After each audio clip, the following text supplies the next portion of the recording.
اور لیٹسٹ کارروائی تو ایران کے اندر ہوئی جہاں پر خدا بخش جو کہ مشہور تھا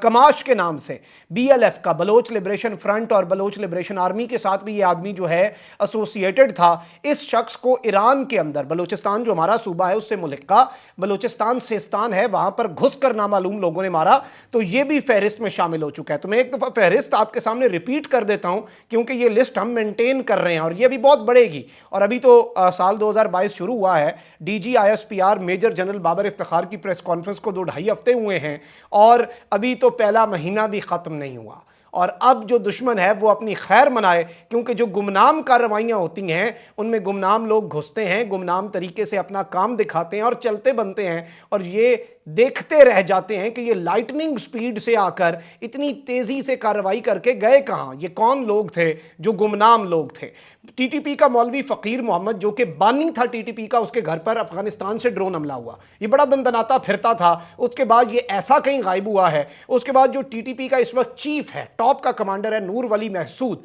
اس کے کھانے میں زہر ملا۔ پھر خالد بلتی تحریک طالبان پاکستان کا جو کمانڈر تھا، جو ان سب کو یونائٹ کر رہا تھا، اسے مارا گیا۔ اس کے ساتھ ہی ساتھ بی ایل اے کا رزاق مندلی، اسے ایلیمینیٹ کیا گیا۔ مفتی برجان، یہ ناظرین کرام وہاں پر قافلے کی صورت میں افغانستان میں جاتا تھا اور وزیرستان سے نئے دہشت گرد جو ریکروٹ ہوئے تھے ان کی اورینٹیشن سیرمنی میں جا رہا تھا تو اس پر حملہ ہوا، اور یہ اس وقت کرٹیکل ہے۔ اس کا ڈرائیور وہاں پر نامعلوم لوگوں کی کارروائی میں مارا گیا۔ الو جو ہے ایک اور شخص تھا جو کہ بی ایل اے کا تھا، جس کا نام چرنگ کے نام سے بھی مشہور تھا، وہ بھی مارا گیا۔ اور بی آر جی، یہ بھی ایک بلوچوں کی دشمن دہشت گرد تنظیم ہے، اس کا پرویز ڈومکی بھی مارا گیا۔ لیکن آج جو کارروائی ہوئی ہے یہ اب تک کی سب سے بڑی کارروائی ہے، اور آپ کو معلوم ہوگا کہ پاکستان کے امن کی تو 2 دہشت گرد تنظیمیں بڑی دشمن ہیں، یہ بلوچ علیحدگی پسند تنظیموں کو چھوڑ کر جو کہ دہشت گرد تنظیمیں ہیں، بلوچوں کی دشمن دہشت گرد تنظیمیں ہیں، ایک ہے ٹی ٹی پی اور دوسری ہے داعش خراسان۔ اب یہ جو داعش خراسان ہے یہ ایک کامن فیکٹر ہے بٹوین پاکستان اینڈ افغان طالبان،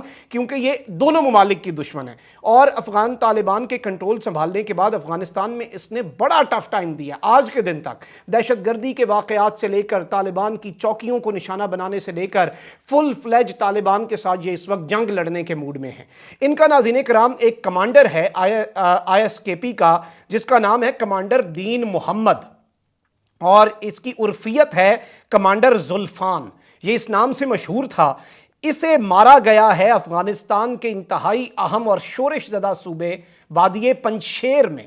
اور پنجشیر کے اندر اس شخص کو ان نون پیپل نے فائرنگ کر کے قتل کیا ہے۔ اور یہ اس کا تعلق میں آپ کو بتا دوں، اس شخص کا جو تعلق ہے وہ پاکستان کے صوبہ خیبر پختونخوا کی ایجنسی خیبر ایجنسی سے تھا، اور یہ آدمی داعش خراسان کو جوائن کرنے سے پہلے بہت عرصے تک تحریک طالبان پاکستان ٹی ٹی پی جو ہے اس کا ایک بڑا اہم ترین کمانڈر رہا پاکستان کے خلاف۔ یہ ٹی ٹی پی کا کمانڈر ہونے کے ناطے بھی دہشت گردی کی کارروائیاں کرتا رہا، اور پھر کوئی ان کے آپسی پھڈے بھی تھے تو یہ اپ گریڈ ہو گیا، پروموشن لے لی اس نے، اور یہ داعش خراسان کا کمانڈر بن گیا۔ اس کے حوالے سے میں آپ کو کچھ اور چیزیں بھی بتا دوں جو ہمیں ہمارے ذرائع سے بھی اور انٹیلیجنس ذرائع سے بھی معلوم ہو رہی ہیں۔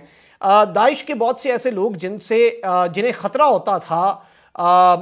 افغان طالبان کا، ٹیک اوور سے پہلے، طالبان کی حکومت آنے سے پہلے ان کا پھڈا تو چلتا تھا، تو انہیں بڑی دفعہ ایسا ہوا کہ پاکستان سے بچانے کے لیے ٹی ٹی پی کے لوگوں کو یا پھر طالبان سے بچانے کے لیے داعش خراسان کے لوگوں کو این ڈی ایس، جو کہ را کے ساتھ بھی اس کا بڑا گٹھ جوڑ تھا اشرف غنی کے دور میں، وہ انہیں تحویل میں لے لیتے تھے، کہتے تھے ہم نے گرفتار کر لیا، وہ انہیں بگرام جیل میں رکھ دیتے تھے، کہیں اپنے سیف ہاؤس میں رکھ دیتے تھے۔ یہ جو شخص ہے یہ اتنا امپورٹنٹ تھا کہ اسے جیل میں نہیں رکھا، لیکن کلیمز یہ ہیں کہ 2018 کے اندر افغانستان کی جو نیشنل آرمی ہے، افغان نیشنل آرمی، اس نے اس شخص کو، دین محمد یا پھر کمانڈر زلفان جو ہے، اسے این ڈی ایس کے سیف ہاؤس میں پناہ دی ہوئی تھی، یعنی یہ وہاں پر سیف ہاؤس میں موجود تھا، اور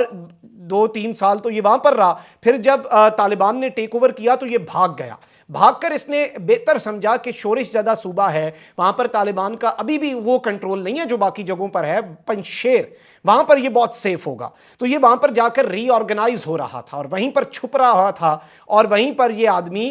روپوش تھا، لیکن نامعلوم لوگوں نے جا کر وہاں پر بھی کارروائی کی ہے، اور آپ اندازہ نہیں کر سکتے کہ اس کارروائی کا جشن پاکستان میں تو منایا جائے گا، لیکن آج افغان طالبان امارات اسلامی اسلامک ایمریٹ آف افغانستان بھی جشن منا رہا ہوگا، کیونکہ ان کے راہ کا بھی ایک بہت بڑا پتھر آگے سے ہٹ گیا ہے، ان کی راہ کا کانٹا بھی صاف کر دیا گیا ہے، اور گمنام لوگوں کی اس گمنام کارروائیوں نے B L A, B L F, T T P اور داعش خراسان جو ہیں انہیں ایسے جھٹکے لگائے ہیں کہ اب یہ افغانستان میں بھی کھلم کھلا پھرنے سے توبہ کر چکے ہیں۔ ان کے لیے آگے کنواں پیچھے کھائی ہے، یہاں پر آؤ گے پاکستان میں تو پاک فوج تمہیں اعلانیہ مارے گی، پیچھے بھاگو گے تمہاری بلوں میں گھس کر نامعلوم لوگ نامعلوم کارروائیاں کرتے جائیں گے۔ کامنٹ سیکشن میں رائے کا اظہار ضرور کریں، چینل کو سبسکرائب کریں، بیل آئیکن کو پریس کر دیں، اپنا بہت زیادہ خیال رکھیے گا، اپنے ارد گرد لوگوں کا بھی اور اس ملک پاکستان کا بھی۔ اللہ تعالیٰ پاکستان کو سلامت رکھے، تا قیامت رکھے۔ اللہ نگہبان، پاکستان زندہ باد۔